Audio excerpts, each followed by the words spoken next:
My name is Amy Conacher, and I'm the Executive Director of the Australian American Chamber of Commerce. And I'm glad that you all can join us tonight. Thank you.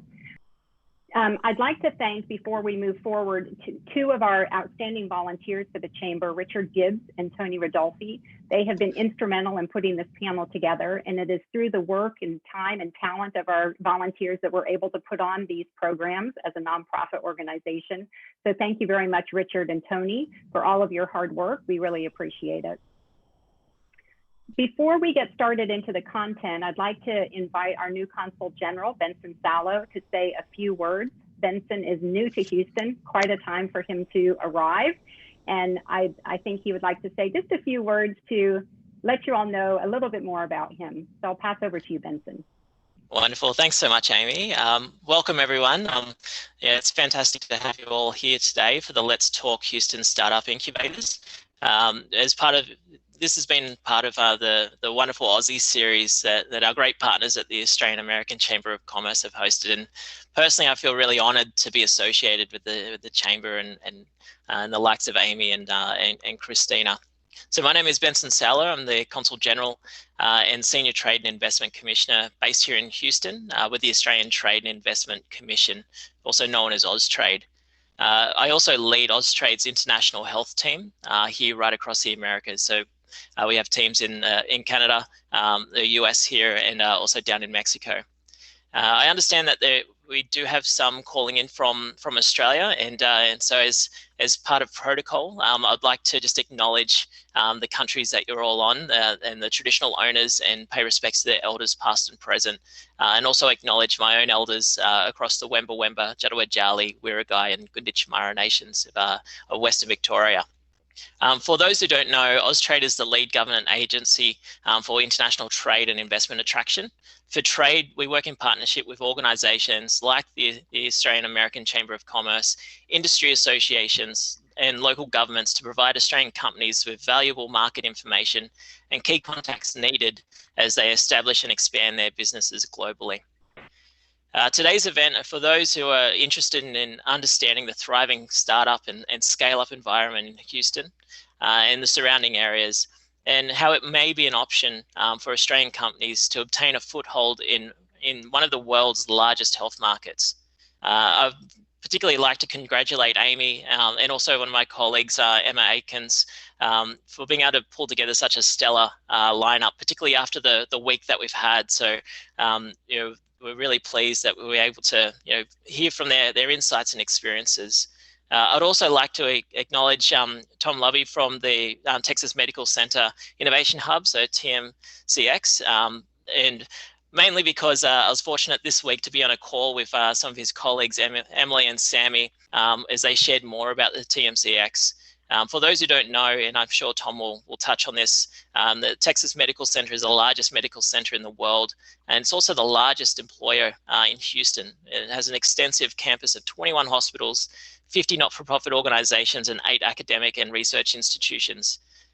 We're particularly pleased and proud to be able to work with the Texas Medical Center, and in 2016 we created a BioBridge initiative, and the aim was to create a two-way flow of capital resources through collaborations in research, clinical trials, and commercialization.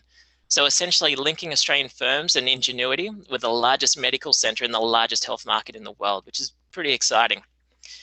It's an initiative that I really plan to expand on and build on during my time here as the Consul General. And be able to expand within this exciting, I guess, startup and scale-up ecosystem that is right across the US. Again, thank you very much for joining. It's a wonderful turnout, and we look forward to hearing from all the speakers. And unfortunately, I'm unable to stay for the full time, but I look forward to hearing back from Amy and the team in regards to the outcomes of the conversation today. So thank you very much.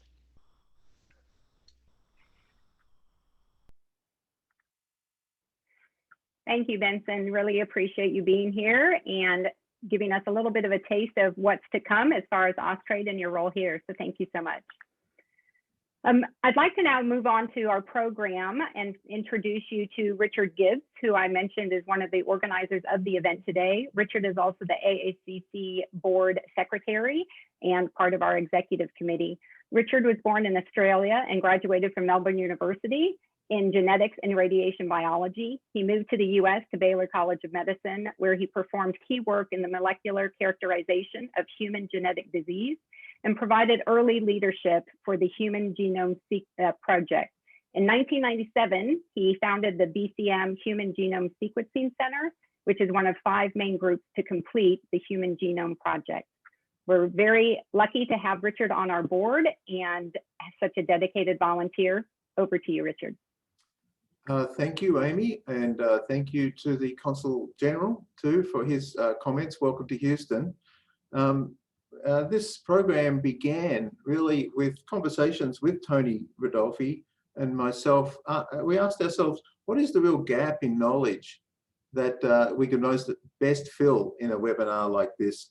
For folks who were interested in incubators, startups, and what the general landscape was in Houston.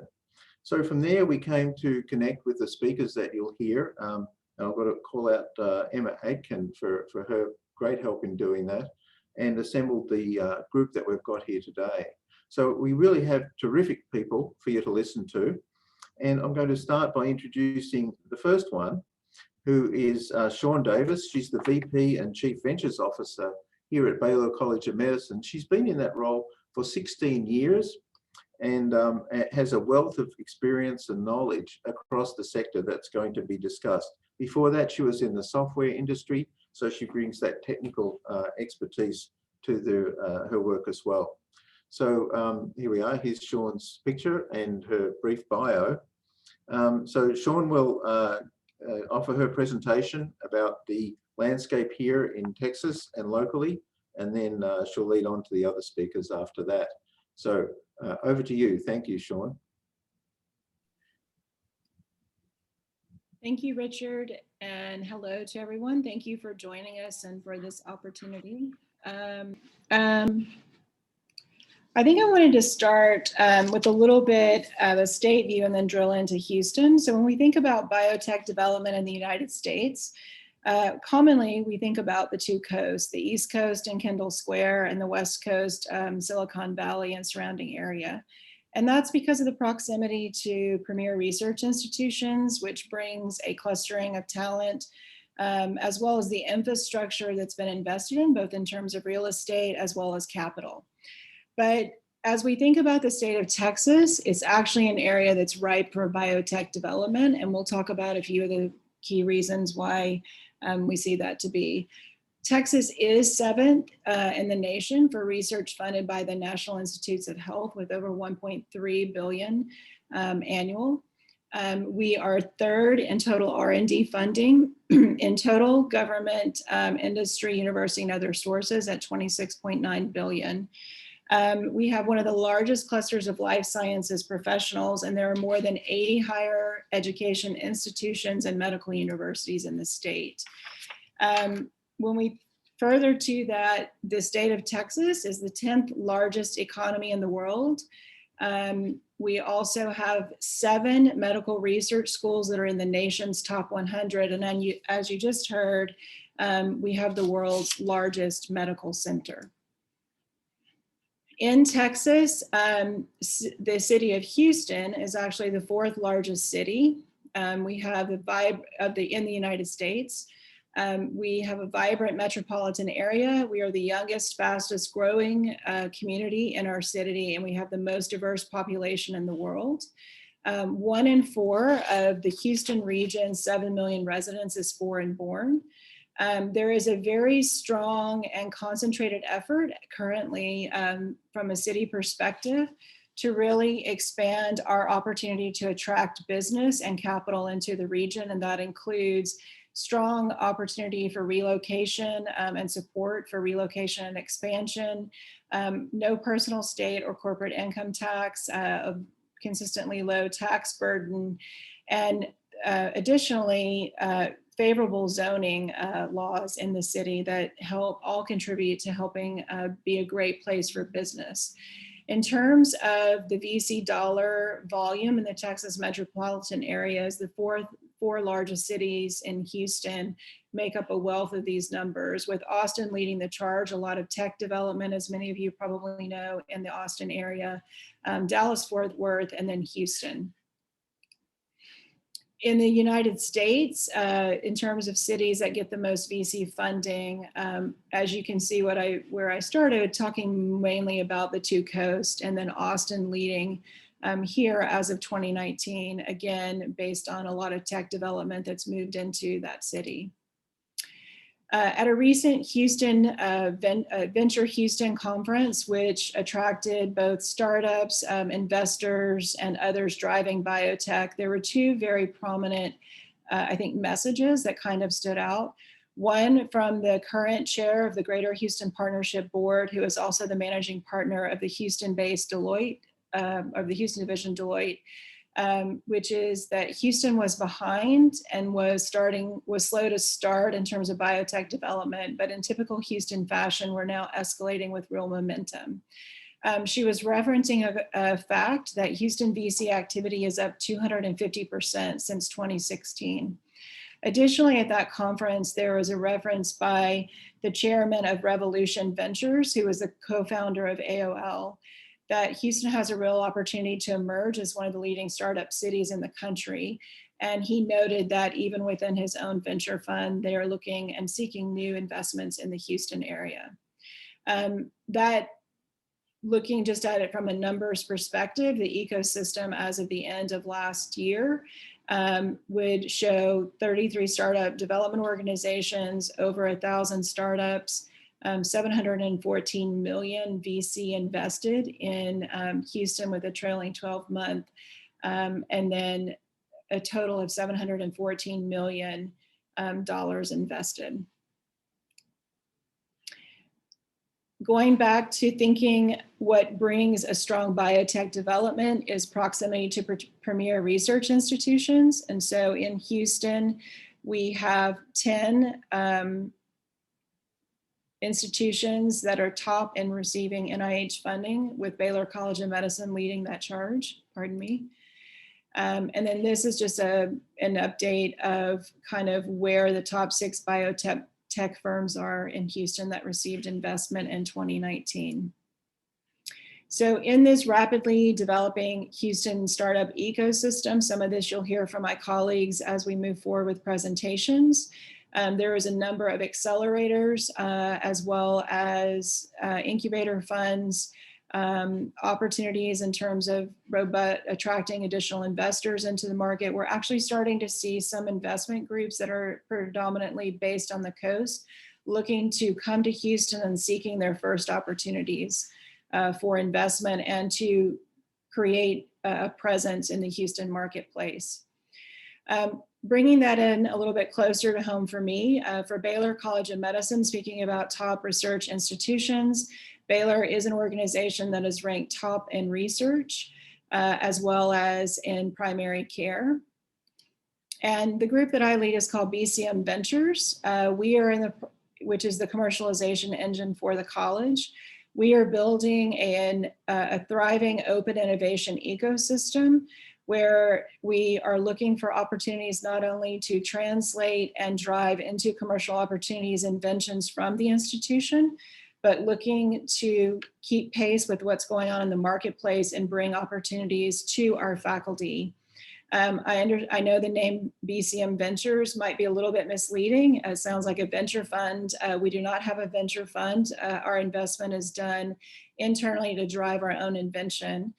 However, we do look for co-development opportunities in addition to seeking funding opportunities in the areas of medical devices and digital health, where we have opportunities to leverage a vast amount of clinical and scientific data, as well as to tap into healthcare professionals and a robust patient environment to be able to help bring that expertise to the development of medical devices and digital health. And so with that, that kind of concludes where I am for now. Thank you, Shawn. Richard here. Shawn, that's a wonderful overview and projects well this tremendous change in the last 5 years here.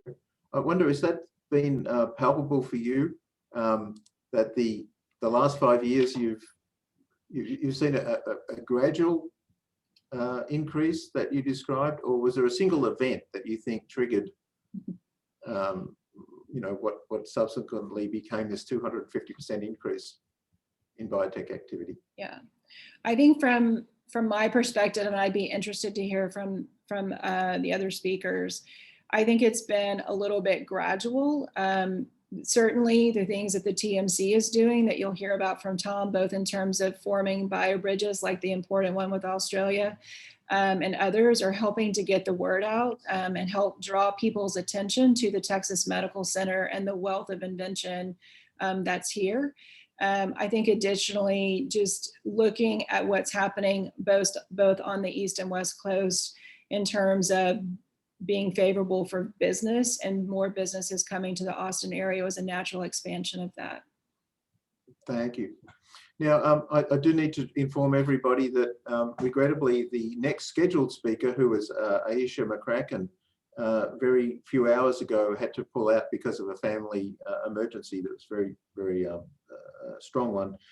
So hence we asked Shawn to give more of a broad overview, which he just delivered. And now, though, I'll pass the baton back to Shawn for her to introduce our next speaker, Tom Luby, as she's an old acquaintance of Tom's.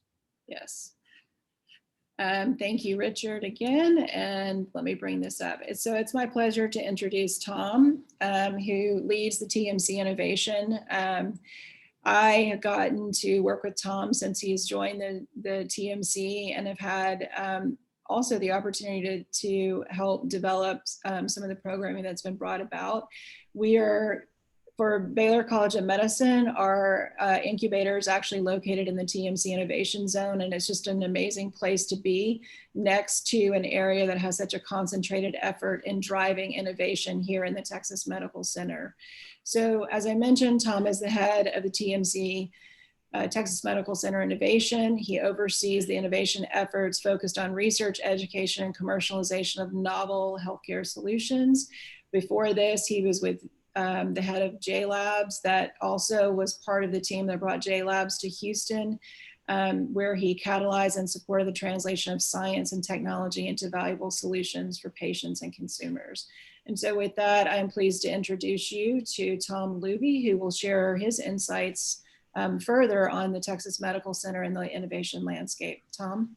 Thank you, Shawn. Let me just bring up my screen. I'm going to assume that folks can see it. Give a shout out if you can't. Otherwise, I'm going to jump right in. Hey, pleasure to be here.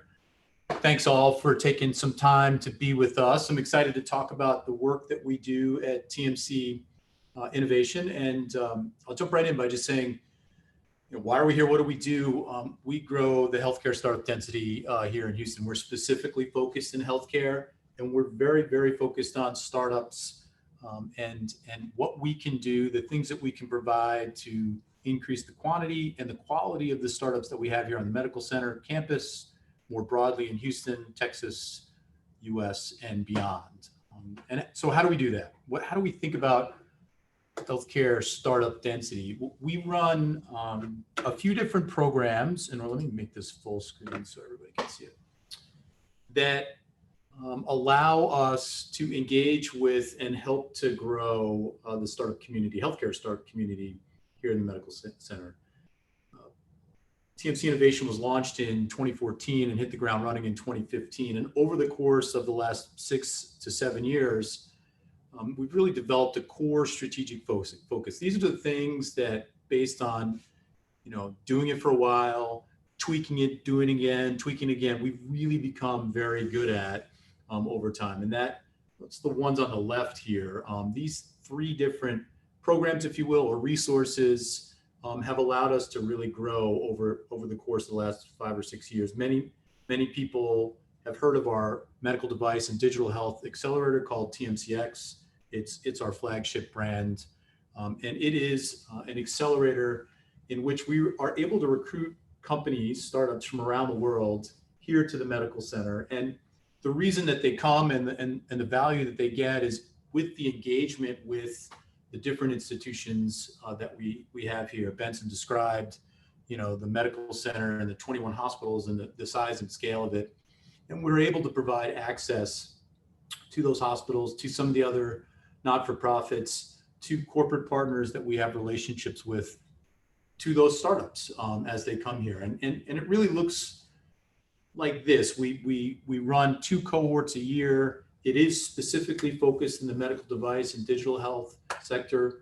Each of the time we run a cohort, it's partnered with a particular institution. For example, we run them in partnership with Houston Methodist Hospital here. We spend time with the folks in the hospital to try and understand the types of technology and approaches that they're looking for. We include that in the sort of written descriptions for our request for startups. We send out the messaging that we're looking for startups in those areas. And then we work with the hospital to help choose the ones that we think best match up against those criteria. We invite them here to Houston. Well, not right now. We invite them virtually to Houston, but eventually we'll get back to physically inviting them here to Houston. And then, thrash about with them, with our partners, to find which ones might make the most sense. And that's what we call boot camp. And that's a 4-week program. And it's, really highly engaged, lots of back and forth. And at a boot camp, we'll down to select to 5 or 6 that then we'll work with almost in like a business development function to make sure that they have an opportunity to partner with whoever we're collaborating with in that cohort. And that's important to us because it goes back to our sort of, guide star, if you will, increasing the quantity and quality of startups here in Houston. It's kind of a one-to-one relationship. If a startup comes to Houston and through the TMCX program puts an important strategic relationship in place with a hospital or a corporate partner, then they leave some of their business here. They may not move their headquarters here, but they'll take some footprint. They'll have people here. We can call them part of our community, and that sort of checks the box and allows us to grow year on year. So TMCX is a great value for the startups because of the engagement. It's great value for the hospitals because they get access to technology and teams from around the world. Great value to us too, because it helps us continue to grow the density of our startup community here as well. We also launch our own companies here. TMC Biodesign isn't about recruiting companies, but it's about recruiting talented individuals, again, from around the world to join us here for essentially a 9-month program with a couple of extensions that could happen if things are going really well. So roughly a year in residence with us. It's highly competitive. We're very selective. We bring the individuals together. We help them form teams, and then we unleash those teams into our hospitals and with our corporate partners, where they go and do a needs finding analysis. They find a need that seems to have great commercial potential. They then develop a solution, and with that solution, they launch a company. So we use this as an opportunity to launch Houston homegrown companies here at the medical center. We've done this a number of times now.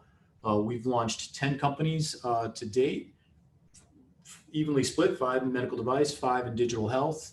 And we have a number of bell cows out there that are doing well. We've had some crash and burn companies as well, but that's the nature of venture creation, if you will. And then we backstop all this work with our venture fund. It's a small seed to Series A fund, $25 million evergreen fund. And we use TMCX as our way to diligence companies that come and provide that as an opportunity for venture funding. So TMCX companies will get highly engaged with our venture fund, and there's always an opportunity that we can provide direct capital to them. Same with Biodesign. We know those teams, we grow those teams, we launch those companies, so we know the ones that could potentially get funding from the venture fund. And I'll just end this part saying, like, at the bottom there, early stage med device before you get into human clinical trials, healthcare, digital health companies, B2B SaaS companies that are not selling at the enterprise level, but looking for pilots, looking to understand their business model a little bit and growing. We can be very impactful, very helpful for those companies here at the medical center. My right side of the screen is growth opportunities. These are the programs that we've just launched or are going to launch, where we feel like we can be just as impactful as the ones on the left side, but we're still not sure like how it's going to work out. So we're running the iterative process. We're understanding what we do well, and we're driving towards becoming very valuable for the customers, if you will, in these programs. The one that we just stood up through COVID in 2020 and launched our first cohort is called TMC ACT. ACT stands for Accelerating Cancer Therapeutics. We actually got funding from the state of Texas through their CPRIT program. I'm not going to take a deep dive into CPRIT, but a significant amount of funding over 5 years to develop an accelerator modeled in principle after TMCX, but focused on biotech companies that are pursuing oncology indications. So we're looking for early stage biotechs. And actually what we're also looking for is technology that still sits in universities to be able to help those companies and those universities. We work with the tech transfer offices to spin companies out and provide them with resources, advisement, and access to help create what we think will be differentiated, highly successful early stage startups focused on cancer therapeutics. So we've been in the digital health and medical device space for a number of years, and this is our first move into cancer therapeutic companies. We're very excited. We have 15 companies in our first cohort, and we're cracking eggs and trying to figure out how to make the best omelet that we can the first time we go through this, and to date it's going incredibly well. We'll launch later this year a medtech startup studio. Like ACT is based on our learnings from TMCX, this medtech startup studio will be based on our learnings from the biodesign program. The difference here is where in biodesign we recruit essentially early career folks that come together and then do a needs finding. We'll recruit individuals for this studio that are more experienced, mid or later stage career, that already have an idea that they think could be an interesting one to pursue. Phenotype will be the medtech executives. This is exclusively focused on taking advantage of our medical device resources. It will be 100% focused on female founders. The statistics are overwhelming that female-founded, female-led companies have a higher degree of being successful, and we'll go out and start to look for grant funding for this program as well to help support it as we stand it up and launch it. So more on this in the future, but we're excited to start to pull this program together, to stand it up, and have our first cohort, if you will, launched right at the beginning of 2022. So these are how we think about it. We have a couple of accelerators, one focused on medical device and digital health, one on cancer therapeutics. We have a couple of programs that will be focused on individuals launching their own companies. One established, our biodesign program, one to come, focused on medtech, female experienced executives.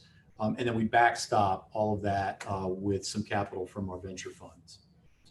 The next slide just talks a little bit about the elements that go into supporting that. And I'm not going to spend a lot of time here, but we think a lot about our talent and the community here, and you can see some of the things that we've highlighted in that slide. But this is, at the end of the day, you only go as far as the talent that you have on your team, in your community, in your advisor network, with the startups, et cetera. So there's a very, very focused effort on recruiting talent, training talent, identifying people, and getting them to get into the game as we move forward.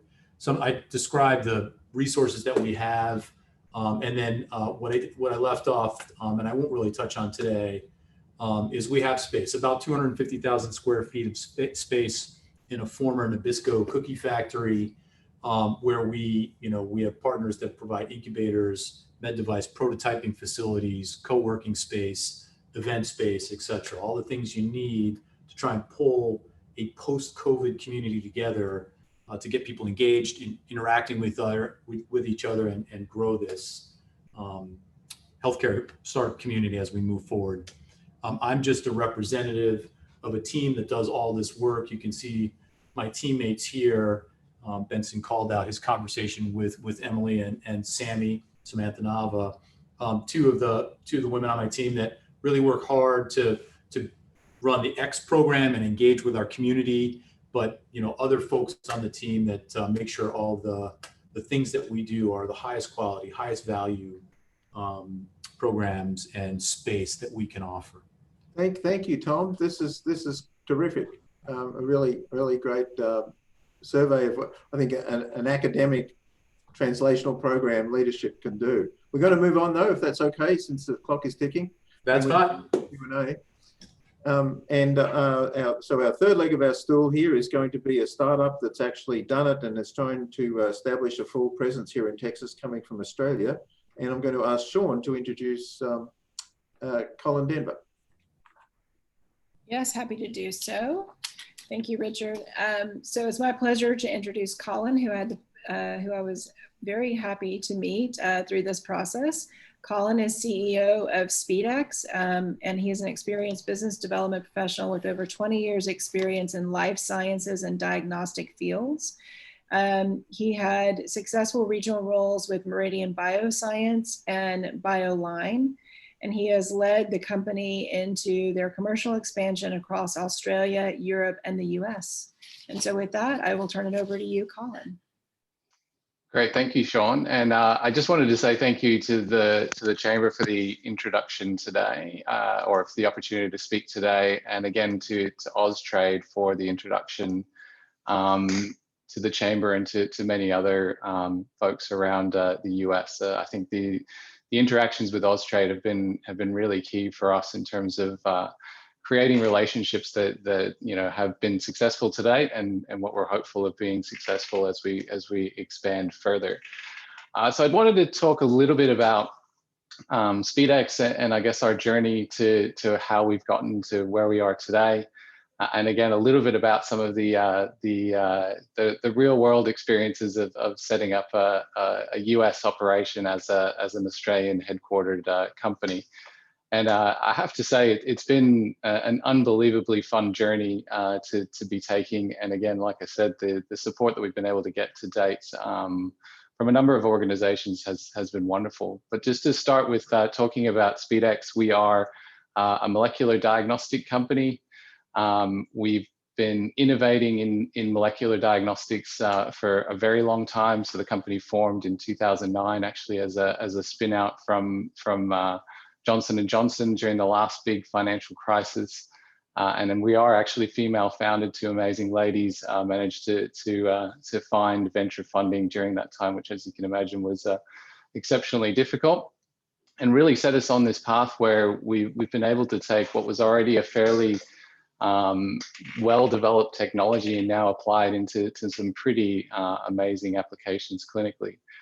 So for those of you that don't know, molecular diagnostics that we're talking about here refers to PCR. And I think the one good thing out of this global pandemic is I no longer have to explain exactly what PCR does. I think, or what PCR is. I think the mainstream media has done a wonderful job at doing that.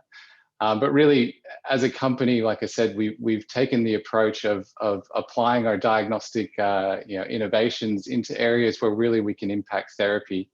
And that impact that we've been able to create really has drawn us into some pretty exciting spaces in some pretty exciting markets to date. And I'll talk to you a little bit further about that as well. But I guess overall, the key for us has been relationships and partnerships. And I think that's why, looking at the presentations that have preceded, programs that have been described by Tom and Shawn as well are really key for a small company in finding the help that they need when they need it. So I'll move to talking a little bit about SpeeDx. So who are we? We are a company of about 100 people. So the math is pretty easy if you look at the top left. We have a very diverse group of team members. At the moment, actually predominantly female, and again that translates across into the management. As we've discussed, we are a molecular diagnostic company, but we are also an innovator. So we currently have commercial products. We have 45 that have been regulatory approved across a number of different countries, but we've never stopped innovating since those times at J&J. We now have 85 patents as a company, and many of those have come in very recent times. And if you look at the technology advantages that we have there, the company was spun out of J&J with just the Plexome technology and the 3 additional technologies that we've created. So Plex Prime, Insignia, and Plex Plus have all been innovations that have been created since we formed the company. We do have an office based in Texas, and I'll talk a little bit more about that. It's based in Austin. I know this is predominantly focused on Houston, but that is actually our focus for the next phase, is working more closely with all of the wonderful infrastructure that is in place in Houston. But I can speak a little bit to our experience in Austin so far. Again, we're based here in Sydney, and we do also have an office based in, well, what used to be Europe, but now is the UK in London. Really, I guess what's been the key for us has been, as a small company, and I think this is probably true of a lot of folks that have created technology, is finding the right partners at the right time. If we start where we began as a company, when you look at our areas of focus, it was oncology. So we applied our innovative technology to create some transformational ranges of personalized medicine tests for a company called brightest that's now leading the field in the oncology space. And it allowed us to really refine our technology that we have and now apply it into some pretty exciting spaces, such as STIs, and more specifically on STIs. I'm talking about sexually transmitted infections, but actually antibiotic resistance in STIs. And then obviously with the challenges that we've seen, respiratory is obviously a focus for us going forward. But again, when I look at the partners panel that we have on the left, you know, we have two of the largest molecular diagnostic companies on the planet as our partners in Roche and Cepheid, and we also work very closely with LabCorp, which is basically the largest laboratory on the planet. Yeah, establishing those partnerships has really been key to our success moving forward. But if I go back to the beginning, how did we get there? And I think this is something that's been key as a small company, is really finding your way with those early relationships. And I think this is something that, you know, we hope to forge as we move forward in the US, but we've also been able to do in getting us to the US.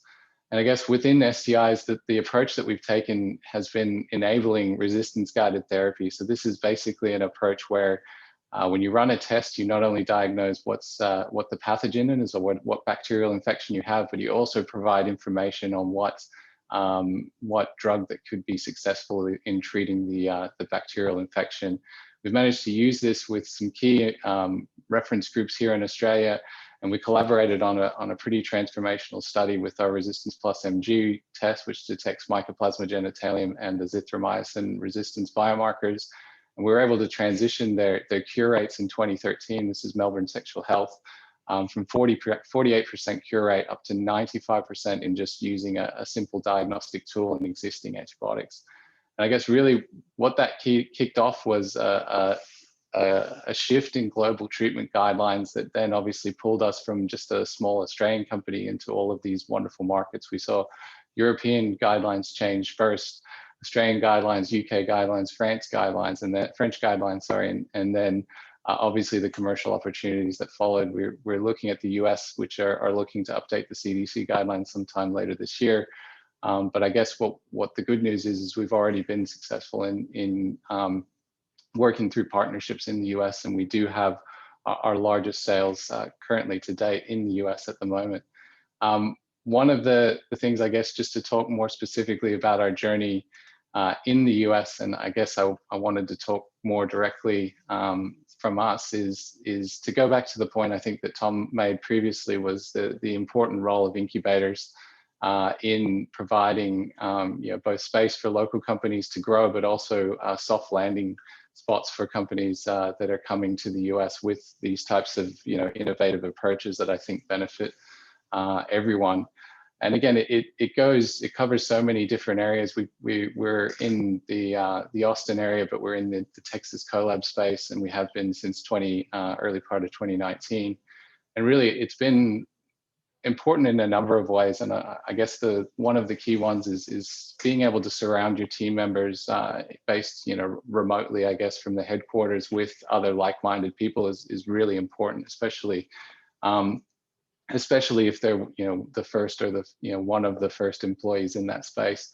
I guess the second point is probably more to the logistical challenges of setting up a company when you're based about 10,000 miles away, is having people that know how the network or how the commercial structures work within that city, and can give you relevant advice in terms of what you need to do to get your company off the ground. That is highly important, and this goes all the way back to finding out how to establish healthcare plans. We've had a number of employees across the U.S., not always based in Texas, and I guess navigating the U.S. healthcare system as a person that lives in a socialized central medicine medical sort of scenario, it has been an interesting one. And I can say that Blue Cross Blue Shield in Texas is in no way similar to what you get in North Carolina from my experience, but it's obviously an important learning, and where I think an incubator program can help provide you with the advice, or at least point you towards the people that have the advice. I think looking forward to where we're going next in terms of SpeeDx, and I guess that's the really exciting thing about programs such as the chamber, or programs such as the one today, and what the chamber has created, and then obviously the linkages with Austrade is relationships. So really, to be successful to date, we wouldn't be here without these important relationships at the right time. Having the groups of individuals that are open-minded and available to create these types of key linkages. And from our side, those key linkages are in the scientific side initially, in terms of key opinion leaders in the area of science that we're looking to advance, but then obviously down to people that can help us with many different infrastructure challenges that we have as well. We're just looking to establish a reference laboratory based in the US or based in Texas, hopefully, where we can further our R&D work. Obviously, expanding in respiratory and developing many different coronavirus testing options here in Australia, where there is very little coronavirus, that does present some challenges. So having a diversified approach to our R&D has been key. And I think, being able to apply our technology into the US market with our own clinical testing laboratory for the future is going to be supremely important. And again, we've been very lucky in the advice and the collaboration we've received in Texas so far, and we look forward to obviously moving that further.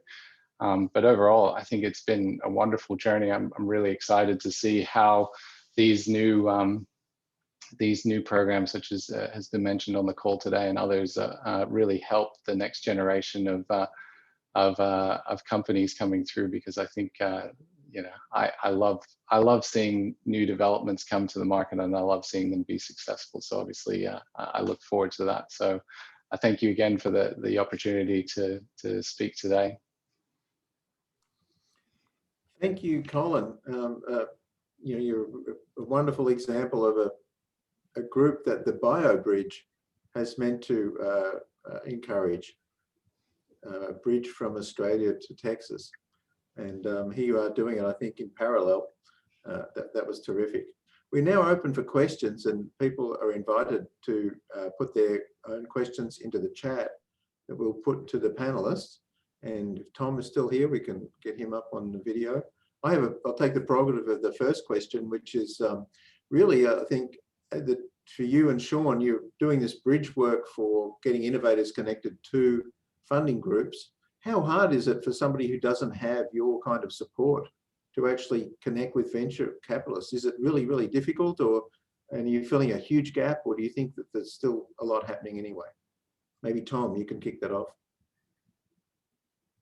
I don't think it's, what I would say is relatively straightforward to connect with venture capitalists or angel financing groups. Obviously much harder to actually get them to write a check. But it is a relationship driven industry, funding or funders and fundees. So our advice always is to be ready, get the introduction, ask for some advice, and then start to build a relationship. And through those interactions, you can learn what they're interested in, and then hopefully get funding. But and that's what we do. We try and make sure that people have access to the people we know that write checks here in the community. Shawn, do you want to add? Sure. I would say that there are a growing number of conferences and events in Houston that, like the Venture Houston conference that happened, it was I think a week or two ago, and also at Rice, where there are opportunities to pitch and get connected in, and a number of growing opportunities in the fall, Texas Life Science conferences and others, where it's meant to attract venture in. For me at Baylor, one of the greatest resources that we have are our faculty. And that is because our faculty, publish and kind of lead around their scientific careers, and that brings and draws attraction in. So I think for companies coming into the medical center, there's this great opportunity that's being developed within the innovation zone within the TMC, where you're starting to see spokes of activity kind of building around that. And with the strong programs that you're seeing, particularly at Rice, where there's a kind of that combination of the business school combining thinking about startups, there's a great opportunity to get before the right groups. Thanks, Shawn. Shawn, I just realized I'm supposed to let you lead this discussion for the whole. Okay, I was going with it. I help myself. You know how that works. But why don't I let you take it from here? I see there are two questions, one actually about Rice, so maybe you could take it from here. Yes, I would be happy to do that. Thank you, Richard. So while I look at those, I do have a question for both Tom as well as for Colin, and both of you spoke a little bit about kind of lessons learned or even needing to pivot. I guess the question for me is, I like to ask this of people who are at various stages of driving their opportunities forward. What did the pathway to success look like for you? And what are the key characteristics that you think, anyone trying to drive a startup or drive a venture into the marketplace, what are those key characteristics that you kind of have to remain true to? And so maybe we'll start with Colin and then go to Tom. Yeah, so I think it's a good question, Shawn, and I think it is. I mean, it sounds cheesy, but it is definitely a journey. I think we started. I think you have to start small. I mean, we had this wonderful technology that we knew where it was going to go, but of course, when you tell people what it's going to do, they go, "Yeah, well, that's great. What have you got? What have you done? How does it work? Show us the data." And I guess that's been the key part of the success for us, is every time we've looked at a challenge, and this is again where the KOL networks that we've been able to access have been so key. We found a researcher who's looking in that area, who's been able to help us, because I mean we develop the tools. We don't really know. We're not experts in the field in terms of application, but we found the right people at the right time to put the diagnostic tool into place. And I guess that the successful journey has been, we developed the test, that's hooray. Yeah, great. Next thing, we transferred it to a lab. They were able to replicate what we did. Oh, great, that's wonderful. And then finally, we got to the point where, in sort of reference to the study I showed during my slides, is we applied it to a clinical group who was able to use the test, inform their treatment, and the unbelievable sort of success that we saw was the impact on the patient outcome, which, for us, that's success. The commercial stuff will follow if you're able to demonstrate that the technology has a place and has a real outcome from a positive standpoint for the patient. That's a good point. Tom? Oh, Tom, you're muted, I think. Sorry, what I would add is we try and approach things we have an idea, we think it's a valid one, we're excited, and just call it the art of the start. Get moving in a direction and be eyes open and ears open, humble, get feedback, understand what's working, what's not working. Don't be afraid to tweak and iterate a little bit. And if that core concept is true and valid, it will only get stronger as you sort of cycle through it a little bit. So that's really how we think about, we're going to launch a new program. We just launched a program. We're going to launch a new one at the end of the year, and we will be sort of open and ready to hear from the different constituents what works, what doesn't work, and willing to make changes. Yeah, I think you both hit on some really key points. Having the benefit of starting my career early on in technology, I was involved in Netscape and then a Houston-based company, BMC Software, at a time. I was there before the bubble burst and then after. So when money was flying in tech, it was really cool to watch ideas come to life off of a cocktail napkin, so to speak. But regardless of whether it was in that time where money was flying or what I do now, working with inventions coming out of the university, exactly the points that I think both of you made, and particularly what you pointed out, Colin, is reminding you get things, well, I think it's a combination of the two of you, but Tom talking about you kind of get things moving and not being afraid to like reach out and pivot and kind of just start things in that right direction. And then Colin, your point about being able to hone in and making sure that you're getting to the places where you're showing the results that are going to be needed to be able to attract that further success when you get to the right stage. So those are kind of the things that I've seen. So some of the questions here, question from Rice University, where there are a number of students developing medical device and digital health innovations. They're looking for people who can provide realistic advice on what makes sense, whether to pursue a startup or how they should do that forward. What resources should bright but inexperienced innovators turn to at a very early stage? Tom, this is a great opportunity, I think, to talk as well about some of the additional programming you have in the innovation area, including the resource zone. Forgive me, I always forget the name, but it's Resource Hub. Yeah, so that's a great one. I think it's a great question. There's a group here in Houston of early career individuals. It's called Inventure. It's become a very powerful group, and it's a great place to go. They host events. They have wonderful access to the medical device community here, and it is at its core mission driven to allow people to take that step. Like, I have an idea, what do I do next?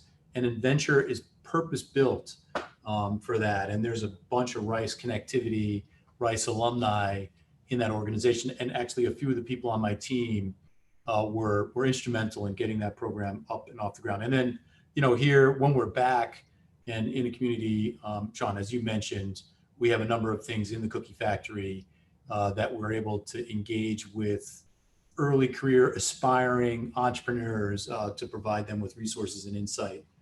Mostly in many cases, like, is this a good idea? Should I spend my time on that or not? I'm happy to help in those conversations. And Tom mentioned the Cookie Factory. If you missed it, I encourage everybody to look at the chat room, and thank you to George, who dropped a link in of the historical view of Nabisco. I think there was a question that came in around, are there synergies or best practices with other technology areas, technology, energy transition, aerospace, accelerators, and incubators that we've learned from? Or even apply lessons learned, maybe even how you approach the startup or the space that you're in. So maybe Colin, applying it a little bit more to kind of your career path and what you're doing there at SpeeDx and the route. Do you have any synergies you can draw on? I mean, I think it's, sort of to the last point as well. I think it's great to try to talk to people that have done it before. So, entrepreneurs that have been successful. I don't think it really matters whether it's been in biotech or straight technology, aeronautical, anything. I think a lot of the strategies that you will see are fairly applicable across many different industries. I guess the real advantages you get if you talk to someone specifically in your field is you also get to leverage their network potentially if they're open to that. But again, I think there's the key that you want to tap is I mean, sometimes it's just their energy. When faced with unbelievable odds, they were able to keep a positive outlook and come to a successful result. So sometimes that's, seemingly, I mean, maybe that's not the best approach all the time, but, there's people that have done it and been successful. And I think sometimes that's what you need, as well as obviously the more practical aspects of how you do it. Yes. Tom, any comments on that? Houston has got its unique environment in terms of, like, there's lots of, we'll say, tech talent, engineering talent specifically across a number of different verticals, aerospace, energy, good call-outs in the question. And there are programs. I saw somebody threw up pumps and pipes. Baylor has TRISH, which is a translational program for kind of like aerospace, but with a big healthcare component, so lots of crosstalk in things like that. And it makes Houston a unique place for those types of things, because you can talk the science across the verticals, and sometimes you never know what you come up with.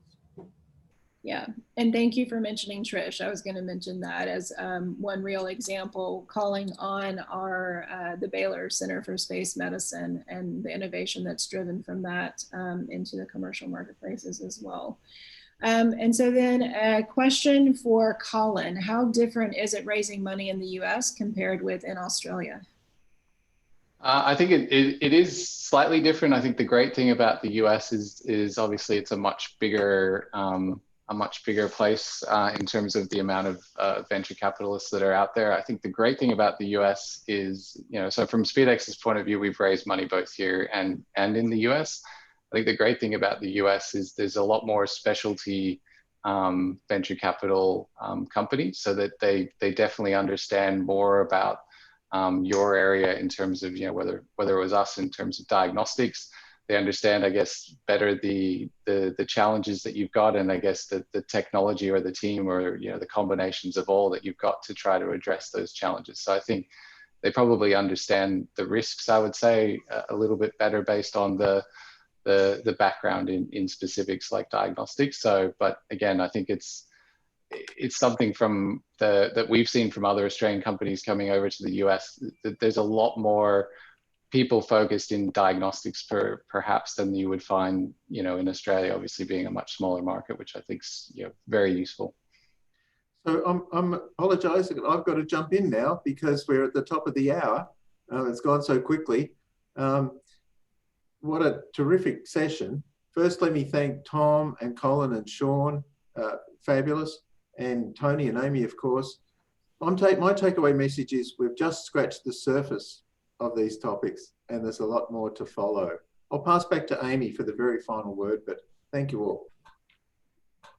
Thank you very much, Richard. I just want to thank you all for attending tonight. I want to thank our guest speakers, especially because we had a few things going on at the last minute this afternoon, and everyone did a great job of just going with the flow. So thank you so much. Thanks to Richard and Tony for setting it up. And we will post the podcast on our website, www.aacc-texas.org, within the next few days. And you can also check out our other podcasts in our library. Thanks a lot and have a great evening.